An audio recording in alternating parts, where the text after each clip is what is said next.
I know the last video got kinda heavy. Why are things so heavy in the future? Is there a problem with the Earth's gravitational pull? But trust me, this one's about motorcycles. Plus, there's a happy ending for the last video if you stick with this one to the end.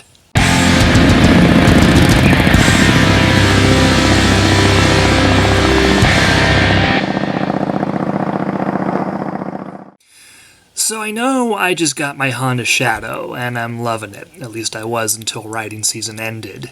They sanded the roads earlier this week because of ice, so that does it. I'm not riding in that stuff. Too slippery. But I've also been pondering a dual sport for a long time. Mostly because, I'll admit it, I'm afraid of riding in the dirt. Pretty much all of my spills that I've had so far in my riding career have been on dirt. So, yeah, I got a little bit of a fear of it. So I figured if I picked up a dual sport, I'd have something to just screw around on, get over that fear, and I'd also be able to keep up with the kids on the mini bike as well, kind of keep an eye on them, and, you know, maybe racing once in a while. The only problem is that, thanks to, you know, our buddies Ewan and Charlie, a lot of the other YouTube channels that are featuring dual sports, you know, Everride does awesome stuff. I'm a big fan of his.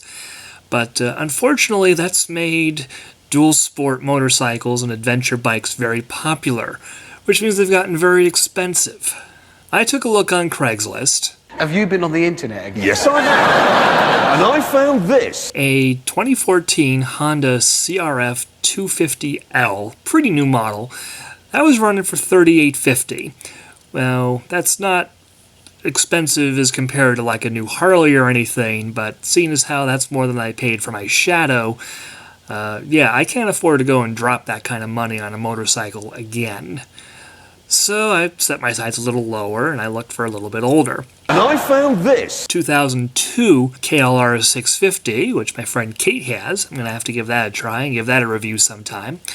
But even that was $2,600, which is still a pretty decent chunk of change for a second screwing around bike. I kept looking. And I found this. 2001 DRZ 400, which is a pretty darn good dual sport bike. A lot of the guys seem to like them. And that was $2,800 and a year older than the KLR. What am I going to do? How am I going to afford one of these things? Well, I can't remember where I first saw it, but I stumbled across the Hawk 250, distributed in the US by SSR. This thing is just over $1,300, brand new, delivered to your door. So what's the catch? It's Chinese. It's imported by SSR Motorsports and sold by many distributors, but the bike comes not from America or from Japan, but from China, who isn't exactly known for their high-quality products, I know.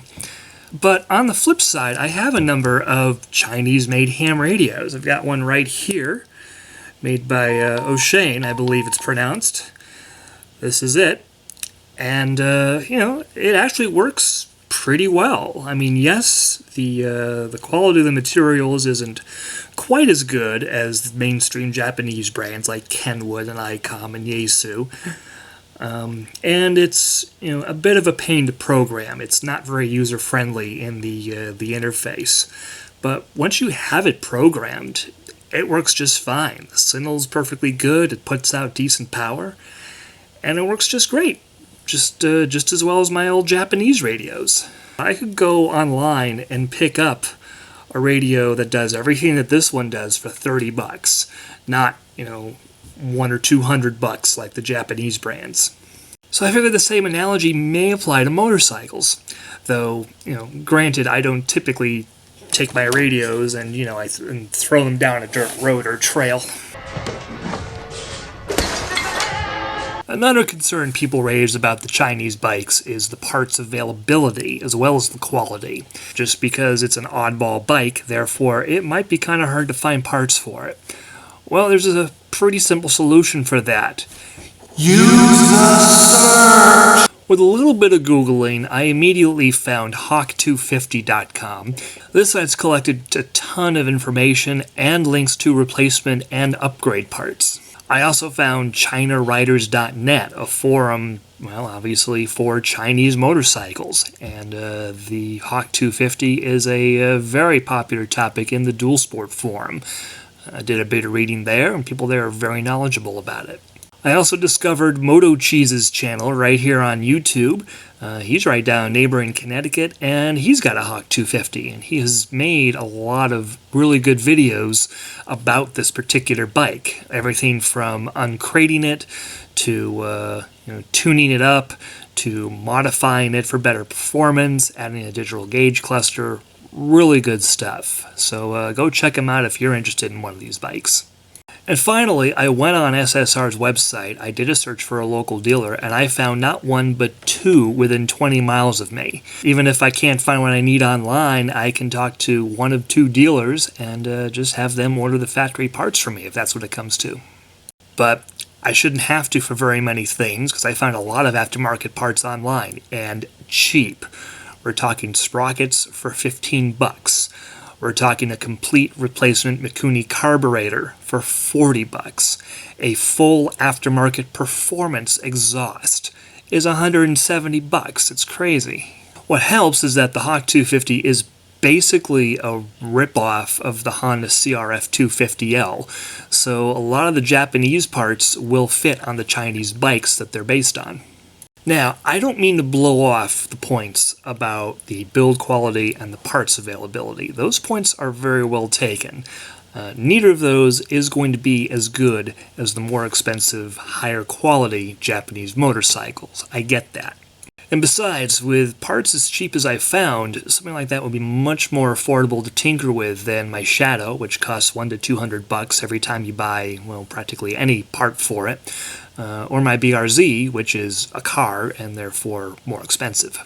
I've watched Moto Cheese's build video for the Hawk 250, from as it comes out of the crate to a fully operational motorcycle, and yeah, some mechanical skill is involved, but I don't think it's anything I haven't done before or that's beyond my mechanical means. Plus, putting it together myself rather than having a dealer do it would be a good opportunity for me to check everything.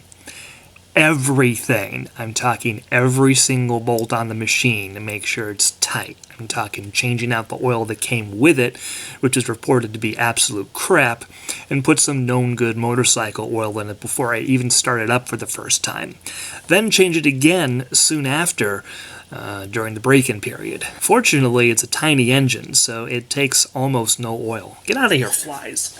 Alright, that's enough insane ramblings for one video. Thanks for watching. Let me know what you think of the Hawk 250. Should I get one, or should I put my pennies away for something else and just save up for a DRZ or a Yamaha WR or something like that? Until then, this is the Masshole signing off. Previously on... Last week, some people went ahead and wrote some extremely hateful things on it. We're talking swastikas, we're talking just all kinds of white supremacy stuff. If